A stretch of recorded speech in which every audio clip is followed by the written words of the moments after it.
And welcome to The Public Diplomat, episode 11, with a special guest today, Deen Freelon from the University of North Carolina. Deen, how's it going? Pretty good, thank you. All right, perfect. Welcome to the show. Excited to have you here. Deen, I've known you for a long time. Back when I got to know you first, there was no social media. Is that true? It's true. It's crazy. I feel like MySpace. Facebook started in 2003. So, and then I guess, honestly, I don't know whether your users will know about like Usenet. I consider that social media personally, but I know a lot of people don't, but I do. There you go. Usenet, Friendster, MySpace, old school. Remember those good old days?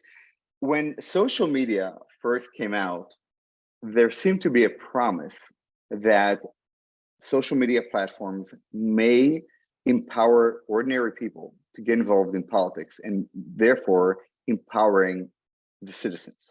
What do you think about the promise of social media? What can you think about the original promise and how we lived up to it? Can I answer your question with a question? My question is, who made that promise? Who made that promise? Because I don't think the social media companies did. I think that may have been, well, I want to know what you think, but personally, what I remember from what you just said was there were some academics who said some things to that effect. There may have been like some like journalists and alt academic adjacent people who said some things like that. But I don't remember the companies themselves going there that hard personally.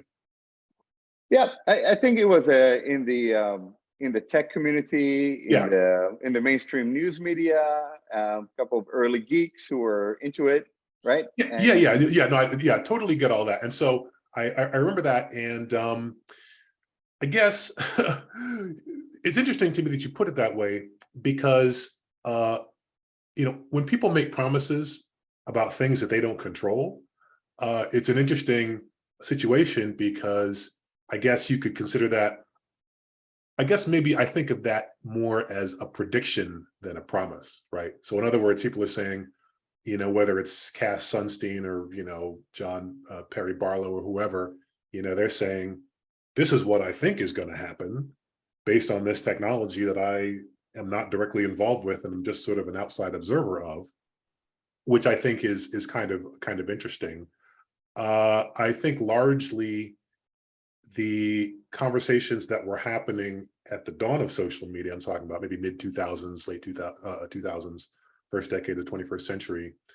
I think a lot of the more optimistic scenarios did not come to pass. But, it's funny, when I talk to my graduate students and undergrads about this period, I often talk about it in terms of being kind of split into two camps. There were a bunch of people who thought everything was going to be great, and a bunch of people who thought everything was going to be terrible, right? And so normally when that happens, it ends up being somewhere in between. And I think that's exactly what we've seen. Yeah, and let's put a little context on it. Let's go to specific events in the period we're talking about, early 2000s, or even a little later. Think about the Arab Spring and all the conversations about, this is the Twitter revolution, right? This is the Facebook revolution. It really was an Al Jazeera revolution for those who really know the story. But the idea that any citizen can take a cell phone and become a journalist and tell a story, that the sources of the news, right, are no longer limited to the corporate media, right? And any of us can be a part of the story. We're not only in terms of viewing the story, but creating the story and disseminating the story. So that was a promise, right? But as you said, it delivered in a partial way, as technology, no matter what we're talking about, always does, depending on the expectations. Let's talk about what it did to voters. Do you see how social media actually realigned the voter base in America? Well, it's hard for me to think about it in such sort of monocausal terms, right? So in other words, I don't think that social media did, quote unquote, anything on its own. I mean, one part of the problem, and I struggle to do this as a researcher of social media, is to try to see social media in context with everything else that interfaces with politics in this country, or in any context, not necessarily just this one. But there's that sort of tension between trying to narrow your analytical focus in a given study to the point where you can actually do research that is interesting and says something interesting about the world, and not getting so lost in the details of everything that might, have an influence or might be relevant. And that's a tough tension, and one that I sort of struggle with on the research side of my professional life. As far as voters go, I think that what social media and the internet more generally, the influence that they've had is to provide a set of alternatives, whereas, in the pre-internet era, there were not a lot of alternatives for receiving political news. Basically, you had the traditional journalistic establishment, which was your local kind of monopoly papers, a couple national papers, including the New York Times and the USA Today, and you had TV news, and I guess radio, talk radio would be another one, and that was basically it. So I think that by expanding the range of potential news and opinion sources that bear on politics, that really changed the game for a lot of people, especially people who felt very disillusioned by what the news was providing. And a lot of those folks were on the right hand side of the political spectrum. They'd been hating on the traditional news media for many decades. And so when the internet gave them the possibility of being able to sidestep that completely, a lot of those folks, jumped on board and never looked back. So I think that there's been a really, on the left, there have been other influences and processes, especially when it comes to protest and activism.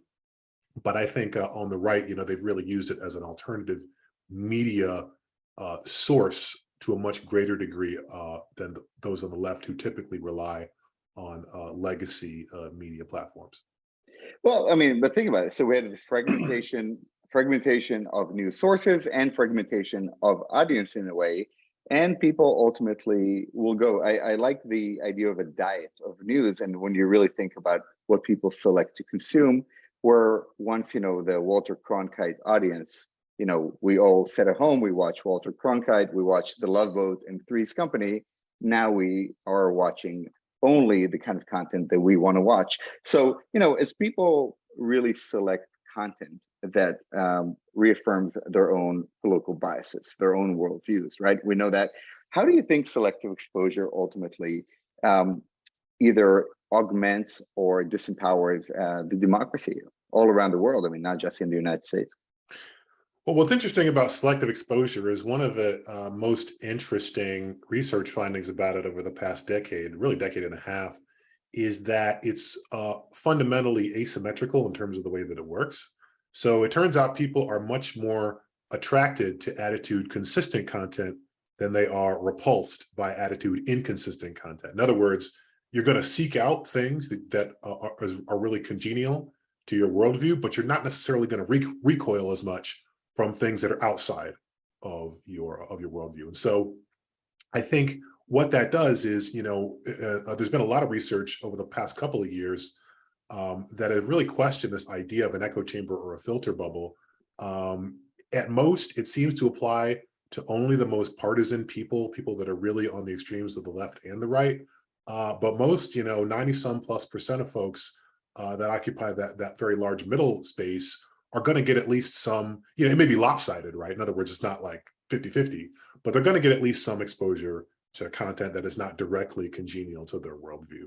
And that's something that you were talking about, some of the early promises and predictions about what's going on. If you think about, what somebody like Sunstein was writing about, 20 years ago, I know that name might not be familiar to many of your audiences, but this was a guy who predicted, one of the earliest predictors of echo chambers. And what he described, I think, it has really not come to pass largely. I think what we're seeing is people who have personalized media feeds that they've opted into that is primarily or predominantly content that is ideologically friendly. But those filters are not absolute. And so they're going to get content that is from other sources, and that's going to influence their thinking in some ways. But I think a lot of the issue has to do less with exposure and more to do with the fact that it just is very difficult to change people's minds, adults. Yeah. But Dean, let's talk about the algorithms. I mean, the algorithms know what we like to watch, where we're going to spend time watching, and we know that people will spend more time with content that reaffirms their worldview than the one that challenges them, right? So there is an algorithmic component over here where Twitter or YouTube, any of the social media algorithms will keep us watching, exposed to content that reaffirms our mind, right? Yeah, I mean, part of the issue is it's kind of hard to have this conversation because we don't really have any direct and specific knowledge of how the algorithm works. We do have the results of studies that have done algorithmic audits where they've tried to basically reverse engineer the algorithm or the algorithms rather for different social media sites and try to figure out what's recommended. I was actually just reading a study the other day that attempted to reverse engineer the Twitter algorithm, and what they found was that it tended to reinforce content that had popularity signals that were attached to them. In other words, retweets, likes and that sort of thing. But the popularity signals weren't necessarily ones that were implemented by the user themselves. Actually, interestingly, in this study, the user didn't actually, they created these bots. And the only thing the bots did was they just looked at the Twitter timeline. They didn't actually like anything. They didn't retweet anything. And so those signals were not available to the researcher to inform Twitter's algorithm. So in other words, if you just look at it from a consumption standpoint, when you're looking at the timeline, they were able to find out through the study that one of the things that drives algorithmic visibility is popularity signals that have been contributed by other users other than the one that's looking at it. So we know that's at least one input. Probably there are other inputs that are taken from the user who's viewing. If they, in other words, if they instructed their bots to do liking and retweeting, that sort of stuff, then that may have been an input as well. But we know that there's some level of distortion. They also found that there weren't major differences between, because as people who are listening to this who use Twitter know, you can either choose to have kind of like the algorithmically augmented version or the strict, reverse chronological timeline version. They found there was a lot of overlap between those. It wasn't like it was totally different. There were some differences, but the stuff that you saw, it was really more of like a prioritization. You weren't seeing different things. It was what's front and center, what pops up right when you log in, what are you seeing? But everything on there is stuff that you're following, right? So I don't think we should overstate, in other words, the role of the algorithm here. I think mostly what it does is it controls visibility of stuff that is kind of there, but it doesn't put things on that you didn't say that you wanted to see all the time. I guess I was going to say one exception to that is I think when you've got algorithmic filtering turned on with Twitter, it'll show you, it'll be like, this person that you follow also follows this person, and they tweeted this, which I personally find annoying. But Dean, this really brings it back to the fact that we are really following content from people that we follow, right? So we pre-select our community as sources of content, right? Yes. But one thing I'm going to say is that so what's interesting is that within social media, what you pre-select is sources, not content, right? Yes. So in other words, so I can pre-select the sources all I want, but those people can put content in front of me that may not be what I've selected, and that may in fact be one of the major sources of counter-attitudinal content that people see. So so in my research group, I've actually built a system that allows people to kind of look at their Twitter links, the links they see in their Twitter timeline, and they can see it in terms of a left-right axis. So there's also a vertical axis that rates it in terms of information or fact quality. But sticking straight to the left-right dimension, like when I'm looking at mine, what I see is a whole lot of stuff on the left, but I still see some things on the right, including some things that I actually consider to be relatively low information quality. So, so yes, it is lopsided on my example. I see a whole lot of links that are left of center, but it's not like there's nothing on the right. There are a few dots here and there that pop up that have been shared by folks that are not nominally on the right. So in other words, people who are following folks to generally get a particular perspective are still going to get a little bit of, I guess, leakage, in other words, of content that is not on their side because they're selecting for sources and not content specifically. Yeah. Well, let's talk about how the traditional news media reacted to this segmentation, fragmentation of audiences. Do you agree with the notion that the news media had, when they looked at this fragmentation and they looked at the rating wars and they saw that Fox News was going up and CNN was going down, that they had to kind of choose sides even more than they traditionally did? I mean, the traditional argument has always been that the traditional news media, the mainstream news media, has a left tendency all around the world, no matter what country you're looking at, pretty much. But now you see CNN and MSNBC far more to the left than they were 20 years ago. Agree, disagree? Okay, MSNBC. so Yep. it's hard. Actually, I think you probably would know more of the empirical work on this than I would. So um, I would really like to take a look at research that does this, because part of the problem is we know that from research on media bias is that a substantial portion of media bias is in your head, right? Hostile media Sure. phenomenon, Yep. right? So this is like, baseline 80s media research stuff where they did that study where they looked at, like I think it was like I can't remember, there was like an Israel-Palestine thing. I think Lebanon Lebanon. might have been Yep. involved. But the people that looked at it, it was the exact same stuff. And people on the the Israel side thought it was anti-Israel bias. People on the Lebanon or Arab side thought it was anti-Arab bias, and it was the same thing.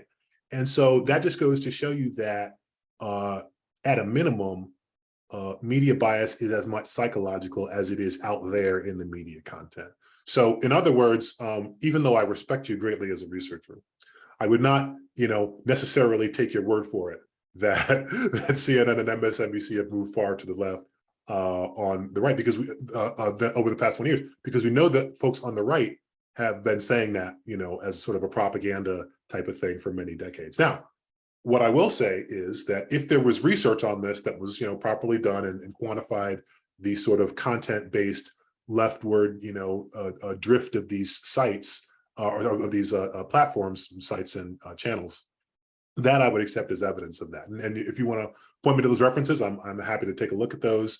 No But problem. that's something that I will point you to another phenomenon, which is the further fragmentation of partisan media. So if you looked in the last 3 or 4 years, where the ratings are in the right is not necessarily in Fox News and the Wall Street Journal. You see the rise of Ben Shapiro and the Daily Wire as an alternative news source. And to an extent, you also see that on the left. We have a bunch of brand new non-traditional media sites that are news sources these days, right? So suddenly the Daily Wire is beating up not only on CNN in terms of ratings, but also on the right-wing media, on Fox News, right? So we see this appetite from the audience for multiple news content and sources, but not necessarily balanced ones, but rather ones that reaffirms one own worldview. that's You real. see it on social media. Yeah, that's a really interesting question.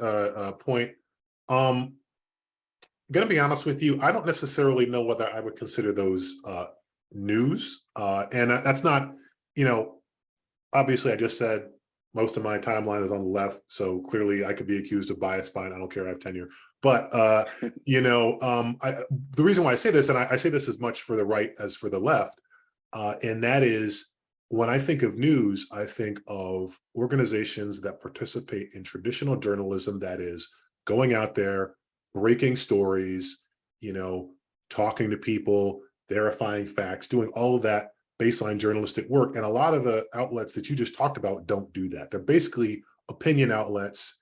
They are, they produce politically flavored content that I would not call news, and I wouldn't call it, I guess you'd call it journalism in the sense of it being opinion journalism, but it's not really news. And so, and Dean, this is where my point is, that ultimately, and this is my argument, and I would love your thoughts about it, that the fragmentation of audiences and the need for very, very tailored content that keeps people interest has not only shaped, social media sources, but it shaped the traditional media sources, in the fact that both Fox News and CNN, as I view it, are both opinion news sources. Well, to a that's an large interesting. extent. So, I mean, I absolutely agree that there are a number of people who share your opinion there, but I think one of the major differences between, say, a CNN or a Fox News on the one hand, and a Ben Shapiro or a Joe Rogan or whoever else you want to talk about, is that uh, CNN and Fox News produce original information about the world. They have reporters that go, they ask questions, they collect information, and they write traditional journalistic stories.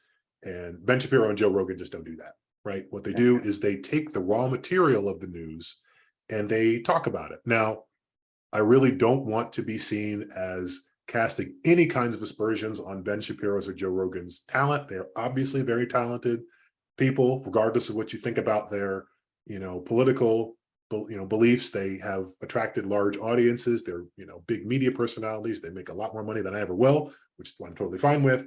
But, I think the main insight that they bring to the game is that they've realized that spouting opinions a whole lot rather than generating sort of raw news material is both easier and more lucrative than the traditional journalistic game. So from their perspective, it's a win-win.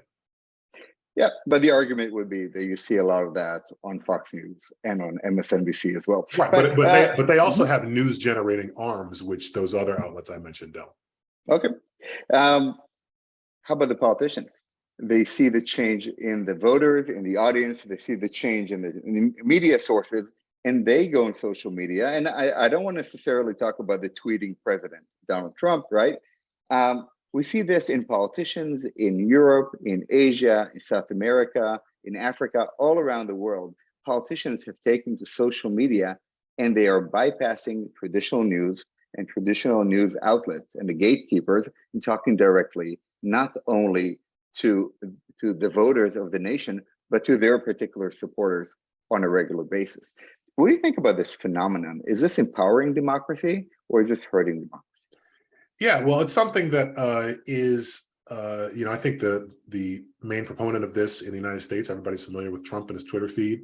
I think it's really hard to talk about this situation without talking about the person who has taken it to the bank the most, probably globally. And so I think really, and I'm actually trying to think about this now, maybe you can help refresh my memory, is I'm trying to remember if there was anybody before Trump who really did what you described in such a way. And I can't think of anybody who really was able to attract that much attention and to drive the news agenda via a social media account the way that Trump did. And I think it's quite clear that in the wake of Trump, a lot of other politicians, both in the United States and outside, looked at that and said, wow, that's a really great model. I don't have to worry about the media messing my message up, take it straight to the people. The supporters love it. The opponents hate it. Let's do it. It's cheap. Let's move forward with it. So I think that absolutely is something that we're seeing globally as far as whether how good or bad it is for democracy. I think there's certainly a danger there because the traditional role of the media was as referee, right? So they said, okay, well, and as a filter. So the president or whatever politician, a certain politician here says X, media reports on that's the main way people find out about it. By taking the media out of that equation, it allows politicians to essentially say whatever they want without any kind of direct fact checking that people would necessarily need to see. So they can't, obviously fact checking still occurs. They can go to those sites if they want to, but for a lot of folks, they're just going to see those tweets or those messages without being privy to the fact that it's half true or mostly false or whatever it is. Right. And So I think that's a big danger. Yeah. So this is a really important point. So if the news media used to be the fourth estate of democracy, right, and no longer are, there is a new fourth estate of democracy, but it's not a very democratic one. And this is technology companies. And I want to raise this point. It's controversial, but it's an important conversation for scholars and for people who actually care about democracy. You have a handful of executives in Silicon Valley for Twitter, for Google, for Facebook, for Amazon Web Services, who are now serving in the role that you described that once belonged to the news media. So if the traditional gatekeepers of the New York Times and Washington Post and Wall Street Journal, used to kind of play a gatekeeping role in the transition of information between politicians and voters. Suddenly we have a new group that nobody elected, by the way, technology executives who decide who can speak on social media and what they can speak about. And I want to point to specific phenomenon that I want to encourage people to, if they can, move away from their own political biases and think about it from a purely academic perspective. And that is deplatforming as one. And the second is the highlighting of content as controversial, or this may be biased, and so on. So let's take one at a time, okay? We all know the argument for deplatforming Donald Trump, but there's an argument from another argument, and it's not from the other side necessarily. It's not from a political partisan point of view, but rather a question about how technology companies are deciding who can speak and who cannot. And while they are free, corporate, private entities, they are in a way managers of monopolies, right? There is no other Twitter. They tried with Parler, it didn't work, right? So this megaphone called Twitter, when the folks at Twitter decide to deplatform a US president who was, received, votes from nearly 100 million people, and at the same time, they don't deplatform the leader of Hezbollah, who calls on, to murder, innocent people, or don't deplatform the Ayatollahs, or don't deplatform the Taliban. There is a real concern here for people who are concerned about the marketplace of ideas and free speech. So let's talk about deplatforming. In a way, if we can remove it from Trump necessarily, and let's talk about the global phenomenon as one, and then talk about misinformation. So you're asking me my opinion of deplatforming. So normally I would have very little to do with libertarians. I'm not a fan, honestly. But I would say this is the one area where I tend to get a little bit libertarian. So I actually don't think that any social media company is a monopoly. And I'll give you an analogy. So most of your audience will understand the basics of the science of terrestrial radio, right? So back in the day, if you remember, like back in the 80s, you had cars that had like physical dials that you would move from whatever, like in the US, it's basically like 87 point something to like 107 on the Hertz scale, right? And so at every point on that dial, the station that paid the FCC license to occupy it within the given town that you lived in, like they had a monopoly on that, piece of spectrum.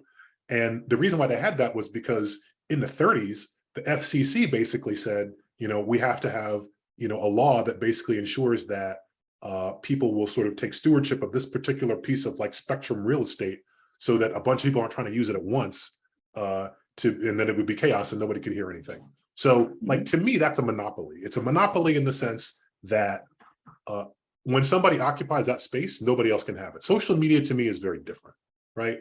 If I want to check Twitter out, I can do that, but I can also go to TikTok. I can go to, Instagram. Trump got deplatformed from Twitter, and now there's Truth Social. I have no problem with Truth Social, right? I mean, I think Trump is doing exactly what he should do, which is I'm off Twitter, so now I've got my own thing, right? And my followers can join me here and talk to me, and I can say the truth is whatever I want it, make it up to be. And that's great, right? Like Trump hasn't been silenced, you know what I mean? Like he's still out there talking, still doing his thing. His audience may not be the same, but you're not guaranteed, the First Amendment does not guarantee you an audience. It guarantees you the right to speak unencumbered by the government. And not having a Twitter account is not an encumbrance of speech. It just isn't. I mean, like, nobody's throwing Trump in jail. And the thing is, there are countries where people are thrown in jail for saying the wrong thing, right? Some of those countries are. He was thrown in Twitter jail. But yes, right. But I mean, real jail. Like, but hold on. And some of these places are in Europe, right? Like there are anti, hate speech laws in places like France and the UK, and you'll get fined if you say the wrong thing. And so no, I don't. I think that the platforms have every right to deplatform whoever they want. If there are certain people that are on Twitter that you feel like should be deplatformed, I totally agree with you. I don't think the Taliban should have, carte blanche to say whatever they want, given what they're doing.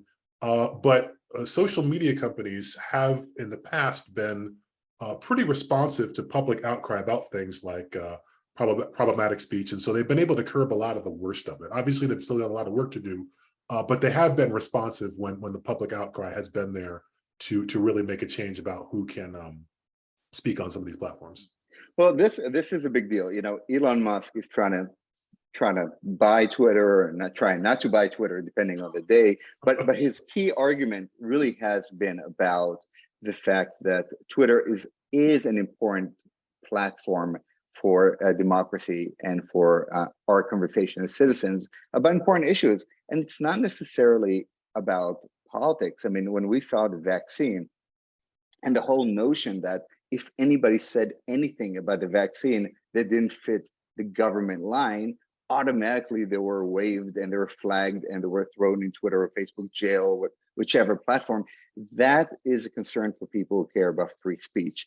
Let's talk about an area that you research, and I know your research team is looking at, which is misinformation, disinformation, low quality information. Can you kind of give us a little bit of an understanding of the difference between those different terms? Sure. Yeah. I just want to, I'll do that in a second. I want to return to something you just said. So Sure. There's a lot of talk about free speech, and I would like to make an argument. This may seem like an extremist argument. Maybe that's a bit of an extreme term, extremist, but I actually do not believe that it is possible for a private entity to encumber free speech. I don't think that's a thing. I think only the government can encumber free speech. I think that nobody is guaranteed a space in any private or corporate space of speech. If you're banned, that's just the same as somebody kicking you out of their house because they don't like what you say, and they should not be forced to carry your speech if they decide that that's something they don't want to do, period. True, but hold on. But it's not like if you don't like it, go out and start your own Twitter. But that's exactly what Trump did. That's exactly what Trump did. Maybe Trump can, but you and I cannot. Yes, but you have other places which you could sign up for free to talk, right? So now you're not going to be guaranteed the same audience. Another thing you can do is you can start your own website. That's actually quite cheap. It's getting cheaper by the day. There's a lot of competition, so it's very easy to do. Oh, you know what? Squarespace offers free websites. You don't have to pay any money, $0. So point is, you can get your word out there. Now, are you going to have the same audience? No, but free speech has nothing to do with audiences. It has nothing to do with who can hear you, only with your ability to speak. So I think that people need to, people use this term free speech to toss it around, use it in all sorts of ways. So if you want to talk about having an audience, I think that's very different. But then I think you're totally outside of any sort of, at least in the American context, you're outside of any kind of jurisprudence, because the law doesn't really have anything to say about guarantees of an audience or ways that, at least as far as I know, ways that people have been hurt by being deprived of an audience, unless there's breach of contract, which is a different issue. But I see, we're jumping away. I really have a great response, but I do want to go back to the question I asked you: misinformation, disinformation, low quality information, and who assesses that? Sure. Yeah. Okay. Well, let's get back on track there. Yeah. Well, I define, the definition of disinformation that I use is, well, actually, let's start with misinformation. So that would be content that is false and damaging, spread without the spreader's knowledge of its falsehood. So if you believe something is true and it's problematic and damaging and you spread it anyway, then it's misinformation. It's disinformation if you know it's true, if you know it's false rather, but you spread it knowing that it's intended to harm some individual or organization. And so that really, I think one thing that's insufficiently appreciated about this is that the same piece of content can have a misinformation relationship to one person if they believe it, and a disinformation relationship with somebody else if they don't believe it, know it's false, and spread it. And so, in other words, the mis and disinformation quality is not inherent to the content itself, but is rather a relationship between the person spreading it and the content itself. So that's a basic definition. But let's talk a little more about this idea of perceived bias in relation to the quality of the information, right? If I believe the Jets are the best team in New York City and you think the Giants, we're both going to automatically perceive each other's information as misinformation or disinformation. And this happens a lot in social media in terms of democratic discourse or political discourse of any sort. Well, hold on a second. Wait. So now the example that you gave was quite interesting. Okay. So you said, the Jets versus the Giants. I don't know anything about football. Mm-hmm. Right? So, but if that's what you're doing, like, to me, that's an opinion. And if you have an opinion, you have left the domain of facts versus falsehoods, and you have entered the domain of I feel this way about something, and you feel a different way. But hold on, now we're gonna take this and connect it to the conversation about the news media that has really shifted away from the objective news and towards opinion news to a large extent on both sides of the political aisle. And do you see where the issue comes to fruition here with the concept of news misinformation and disinformation? Well, because, but again, strictly speaking, mis and disinformation only apply to verifiable facts, right? So if I think, if I think pepperoni is the best, pizza topping, and you think it's anchovies, right? Like, the concepts of mis and disinformation don't apply to that, right? Like, I have an opinion about what the best pizza topping is, and so do you. Our opinions differ. We can argue about it all day, but like, those concepts simply don't apply. Now, so my question is to when people talk about misinformation and disinformation, and they generally speak about current affairs and politics, which are loaded with personal opinions, how do, and this is my question from a technical point of view and a practical point of view, those who are trying to identify, warn, flag against misinformation, disinformation, and are concerned about its potential impact on democracy, how do they deal with it? Because a lot of this stuff is opinion. Well, if it's opinion, then I think you need to use terms that are not mis and disinformation, right? So but that's not the only thing. Being false or true is not the only sort of question that you can ask about political content, right? So you can also ask whether political content is damaging or hateful, right? So there are so if you believe that all non-white should be kicked out of the United States, that's not really something that mis and disinformation can necessarily be applied to. There may be some mis and disinformation that is associated with those claims, but the belief itself is an opinion. Now, I think it's a hugely problematic opinion, and I think it's one that should be addressed, or that could potentially be addressed at the level of content moderation, but it's not properly within the domain of mis and disinformation because it's not a verifiable fact. And I think most people who make that claim who have that opinion would not claim that it's a fact. It's an opinion, and I think we need to sort of keep that separate. Yeah, and it goes back to the idea of people from technology companies moderating political discourse. I mean, yes, it's their own private channel, but those are the highways that we all travel on. Ultimately, let's end with the concept of trust in institutions. We see over the last 20, 30 years, diminished trust in government, in politicians, in news, and now more and more in technology companies. Do you think social media and everything we spoke about is a part of this diminished trust in institutions, or do social media platforms actually build trust by providing more transparency? Well, I think if you look at this, as far as I know, the public opinion data on trust of all institutions is at if it's not an all-time low, it's pretty close.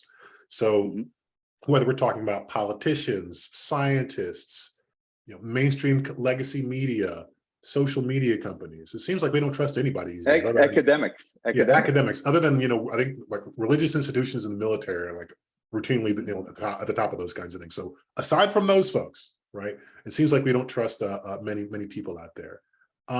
I think that a lot of what engenders mistrust against social media companies is, as you say, the fact that they are not elected, their policies are opaque, they're inconsistently enforced, and everybody thinks that the social media companies are against them. Again, hostile social media effect, right? Yeah. I just coined it. You heard it here first. You heard it here first.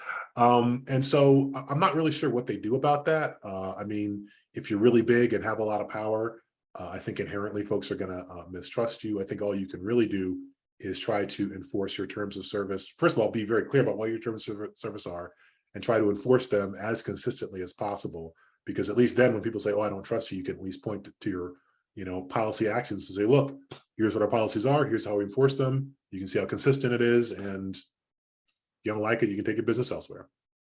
Absolutely. All right, Deen, on an optimistic note, what are you looking for most as social media continues to evolve? The metaverse, what are you thinking about? What are you excited about?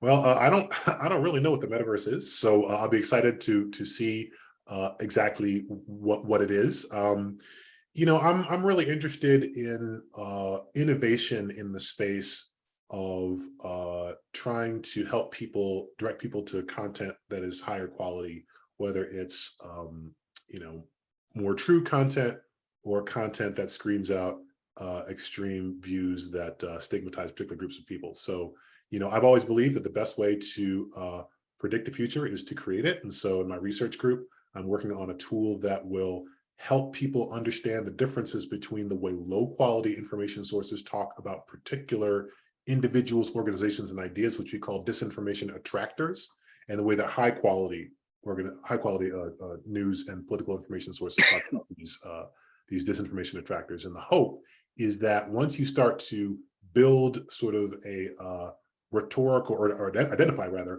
a rhetorical strategy or a set of rhetorical strategies that are consistently applied to these disinformation attractor individuals and organizations, you can start to see it out there in the wild and say, okay, they're talking about, Hunter Biden like this, or they're talking about Hillary Clinton like this, or they're talking about Bill Gates like this. And that's going to raise my flag to say, hey, this is probably going to be some kind of disinformation situation, because we've seen this rhetorical strategy before quantitatively. So I don't know whether it's going to work. We're still in the early stages of working on it, but that's the big idea. And so I hope that other folks out there are working on other sort of similar things to help people, put people, point them more toward the good stuff and away from the bad stuff.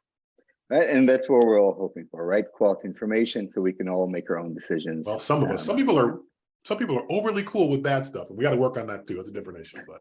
All right. Well, Deen, you've been teaching a lot of people around the world about technology and about analytics specifically. You've been publishing about Python for over a decade now, and open source. You provide a lot of tools for researchers. So I encourage everybody to check out your website and check you out, and on Twitter, of course, which is Deen Freelon, right? Yeah, that's where to find me on Twitter. That's right. All right, well, let's connect and keep the conversation going. And thanks so much for jumping on our call today with the Public Diplomat. Thanks, Deen. Great. Yeah, thanks a lot. Much appreciated. All right.